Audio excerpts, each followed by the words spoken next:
अधिकार आहे आणि मी तो मिळवणारच अशी सिंहगर्जना करून इंग्रजांना हादरेतून सोडवणारे थोर देशभक्त लोकमान्य टिळक यांच्याविषयी बोलणार आहे. लोकमान्य टिळक यांचा जन्म 26 जुलै 1856 रोजी महाराष्ट्रातील रत्नागिरी जिल्ह्यातील चिखली या गावी झाला. त्यांचे पूर्ण नाव बाळ गंगाधर टिळक असे होते. त्यांच्या वडिलांचे नाव गंगाधर व आईचे नाव पार्वतीबाई असे होते. धन्यवाद. जगण्यासाठी दिले त्यांनी अभिमानाचे स्थान. साहित्यातून आणि लोककलेतून केला समाजाचा पुनर्निर्माण. आणि येथे उपस्थित माझ्या मित्रमैत्रिणींनो, माझे नाव तनुजा अंकुश मांडोडे आहे. मी इयत्ता 6वीत शिकते. माझ्या शाळेचे नाव गुरुकुल पब्लिक स्कूल खमताणे आहे. आज अण्णाभाऊ साठे यांची जयंती. अण्णाभाऊ साठे यांचा जन्म 1 ऑगस्ट 1920 रोजी सांगली जिल्ह्यातील वाळवा तालुक्यातील वाटेगाव या गावी झाला. अण्णाभाऊ साठे यांचे पूर्ण नाव तुकाराम भाऊराव साठे असे होते. अण्णाभाऊ साठे हे एक लेखक व कवी होते. अण्णाभाऊ साठे यांच्या वडिलांचे नाव भाऊराव व आईचे नाव वालुबाई असे होते. एवढे बोलून मी माझे 2 शब्द संपवते. सिंहगर्जना करायला काळीच पण सिंहाचेच लागते. म्हणूनच तर लोकमान्य टिळकांच्या चरणी मान माझी सदैव झुकते. नमस्कार, माझे नाव समीक्षा महेंद्र शिंदे. मी इयत्ता 7वीची विद्यार्थिनी.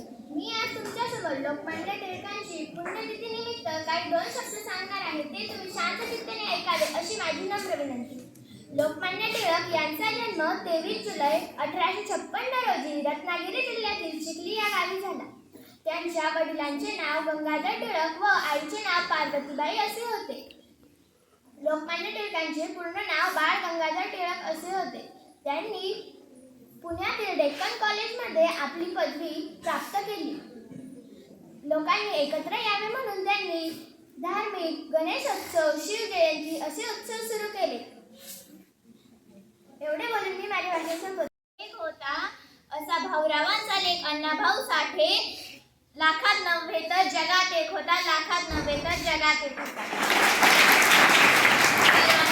नमस्कार, माझे नाव समृद्धी हेमंत सूर्यवंशी. मी आता 7वीत शिकते.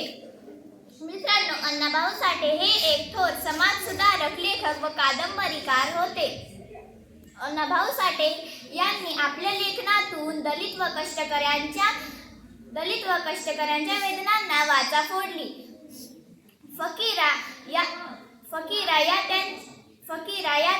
या कादंबरीला सांगणारे म्हणजे लोकमान्य टिळक.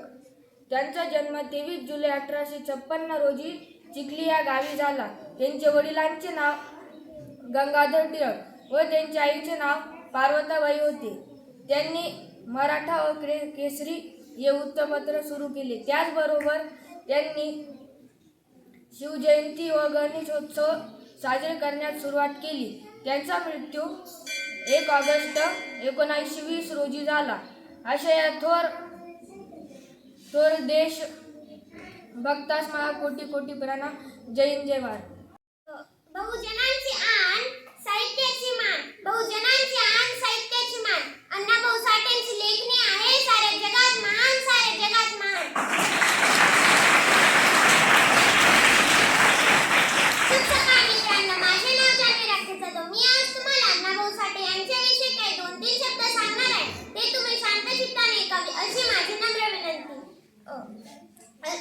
सर्वप्रथम तुम्हा सर्वांना अण्णाभाऊ साठे यांच्या जयंती निमित्ताने हार्दिक शुभेच्छा. अण्णाभाऊ साठे हे एक थोर कवी, कथा, कादंबरीकार होते. त्यांचा जन्म निमित्त जे काही 2-3 शब्द सांगतो ते तुम्ही शांत चित्ताने ऐकावे अशी माझी नम्र विनंती. स्वराज्य माझा जन्मसिद्ध हक्क आहे, तो मी मिळवणारच असे इंग्रजांना ठणकावून सांगणारे लोकमान्य टिळक. लोकमान्य टिळक यांचे पूर्ण नाव बाळ गंगाधर टिळक असे होते. त्यांचा जन्म रत्नागिरी जिल्ह्यातील चिखली या गावी झाला. त्यांच्या वडिलांचे नाव गंगाधर पंत असे होते. ते सुरुवातीला प्राथमिक शिक्षक होते. नंतरून ते शिक्षक निरीक्षण झाले. टिळक 10 वर्षाचे असताना त्यांच्या वडिलांची बदली पुणे येथे झाली. त्यामुळे टिळकांचे शिक्षण पुणे येथेच झाले. सन 1872 मध्ये टिळकांनी मॅट्रिकची परीक्षेत उत्तीर्ण झाले. पुढील शिक्षण घेण्यासाठी त्यांनी डेक्कन कॉलेजमध्ये प्रवेश घेतला.